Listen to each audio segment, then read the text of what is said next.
Sejam bem-vindos a mais um Tudo que você sempre quis saber sobre marcas, mas tinha vergonha de perguntar. Eu sou Guilherme Sebastiani. Eu sou Paulo Lima. E a gente continua aqui com a série com o Paulo, agora respondendo a pergunta do nosso querido amigo Brandster, Fernando Moraes Antiqueira, de Bauru. Olá, Guilherme e Akira. E para quem mais estiver presente. Então, olá, Paulo Lima, né? Tudo bem com vocês? Cara, tudo bem, né? Ele tá meio cansado, acordar cedo pra gravar vídeo é complicado, mas enfim, tudo bem. E com você? Parabéns pelo quadro. É isso aí, tem que puxar o saco pra gente responder a sua pergunta. Vejo todos sempre que sai. Maravilha, você e mais 3. Nunca parem de responder essas perguntas, é muito legal. Lá pergunta, vamos chegar à pergunta dele, porque metade aqui do parágrafo é puxando o nosso saco.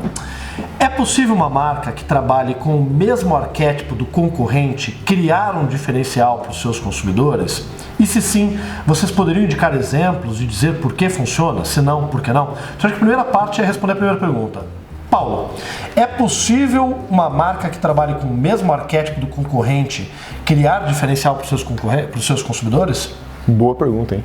Gostei dessa pergunta.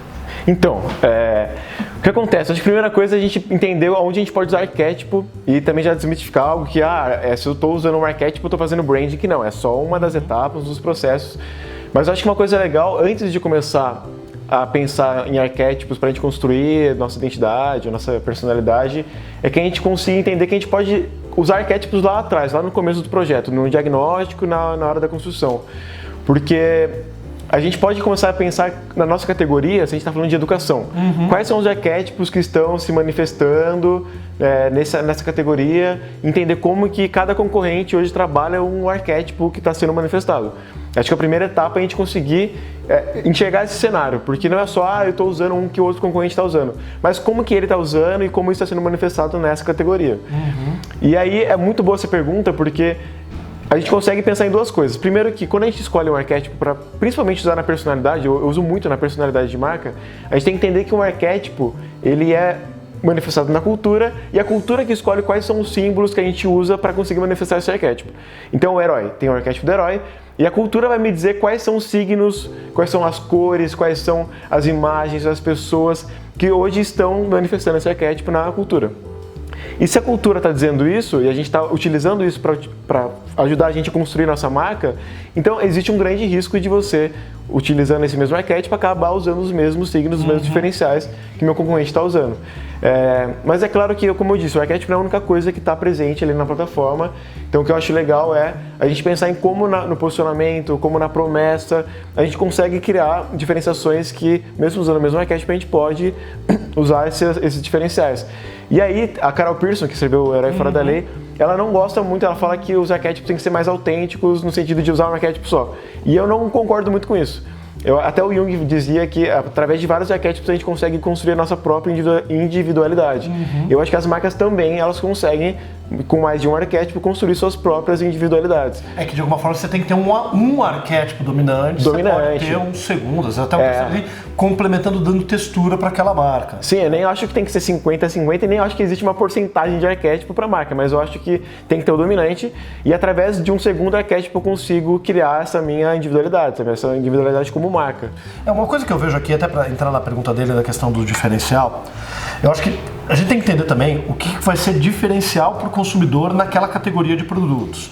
Quando você tem um arquétipo que é forte e interessante para aquele consumidor, com um diferencial que é forte e interessante para aquele consumidor, mas esse diferencial se encaixa muito bem no arquétipo, é difícil de tirar.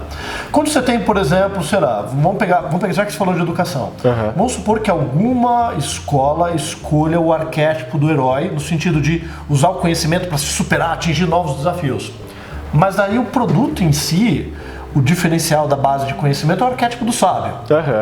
Você não tem uma conexão muito forte. Talvez uma outra marca que daí conecte muito bem um diferencial com o arquétipo e o diferencial carrega aquele arquétipo e a personalidade da marca, o mesmo arquétipo, talvez consiga criar algo muito forte.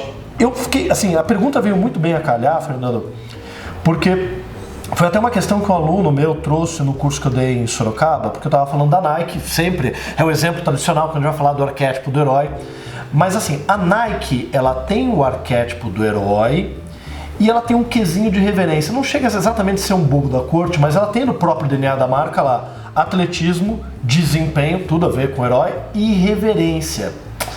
esse irreverência traz um lado descontraído para a marca. As campanhas sempre tem um lado brincalhão, descontraído, que é um pouquinho do bobo da corte, mas não totalmente. E aí, eles chamaram a atenção para mim de uma marca que eu não tinha familiaridade nenhuma, que é a Under Armour, e me falaram, puxa, mas a Under Armour também trabalha esse lado do herói, né? Muito forte da ideia de superação, e já é a segunda maior marca de esportes no mercado americano. E putz, eu tava desatualizado, eu fui lá pesquisar e falei, ela já é a segunda maior e ela usa o arquétipo do herói. Mas o que ela faz, e aí é que eu quero calhar, assim, enquanto o quesinho de irreverência da Nike traz uma textura, uma descontração, ela bate só na ideia do superação, e não pegando aqueles caras que são os heróis, que chegaram lá, mas pegando aqueles que são os segundos, os terceiros, que estão batalhando para se superar e chegar ao primeiro. Então isso me chamou a atenção, porque o trabalho que hoje a Under Armour faz em termos de comunicação, e eu fui pesquisar, não conhecia a marca, está muito mais ligado a esse arquétipo. Então eu tenho a impressão, não põe a mão no fogo, que eles estão conseguindo roubar gradualmente esse arquétipo da Nike. Embora a Nike tenha a ideia da metáfora, da asa, da deusa grega da vitória, Under Armour não tem nada mais do guerreiro, que é uma subdivisão ali do herói dentro disso. Então, para mim, chama muito a atenção nesse sentido. E eu acho que isso pega desse ponto. Eu acho que o herói da Under Armour é muito mais genuíno mesmo, assim, né? Eles tentam realmente se apropriar de todos os signos. E você viu a campanha da Gisele Bündchen lá com o Under Armour? Puta, muito legal. E acaba trazendo autenticidade pra marca também, né? Porque ele consegue trazer uma figura que não é vista como um herói, mas traz essa autenticidade do herói pra marca. Trazendo ali uma história, né? E eu acho que isso que é interessante. E aí a crítica que eu tenho ao livro da Margaret Meyer e da Carol Pearson. É essa coisa hermética de dizer, são 12 arquétipos, 4 grupos e cada um tem 3.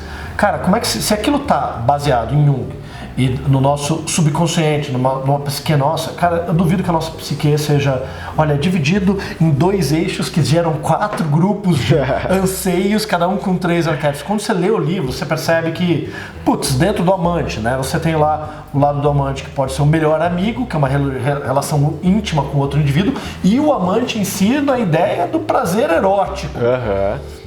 Tá, mas também tem uma marca como Häagen-Dazs que é quase que um prazer individual. Então, você começa a ler, você começa a perceber que são campos de significado que eles têm sobreposições, não é tanto assim preto no branco. Eu acho que essa crítica que tem que ser feita. Eu acho que o dela se encaixa muito bem na jornada do herói. Então ela se encaixa perfeito, mas o Jung vai falar de quase 30 arquétipos, não tem um número certo, mas ele complementa um monte. Tem os arquétipos que não entram ali no sentido que a gente fala do órfão, não é um arquétipo interessante pra marca, né? É uma marca que fala da sua sensação de abandono.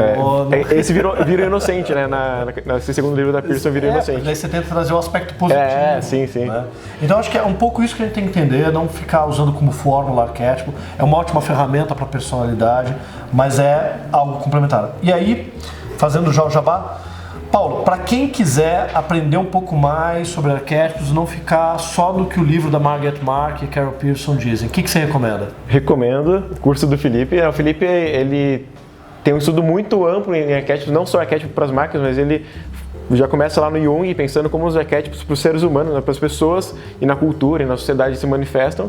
E a gente tem esse curso online dele agora, a gente organiza cursos presenciais também, mas online. Presencial e agora tem o online também. Tem online, tá rolando, e a gente pode usar o Brainster, né, como um cupomzinho para Não, mas aí é só aí eu coloco só no grupo do Facebook, só para quem é meu aluno, como o Fernando Jantiqueira, vai ter acesso a esse cupom de desconto. Mas a gente vai colocar o link aqui na postagem dos cursos presenciais e do curso online também, para quem quiser saber mais sobre arquétipos. Todo mundo que fez o curso do Felipe fala que é F.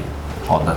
Então, cara, bacana, valeu de novo por estar aqui, Paulo. Valeu. Esse foi mais um Tudo que você sempre quis saber sobre marcas, mas tinha vergonha de perguntar. No próximo vídeo, o Paulo vai tentar fazer a abertura do programa. Vamos ver se ele consegue. Valeu. Até mais.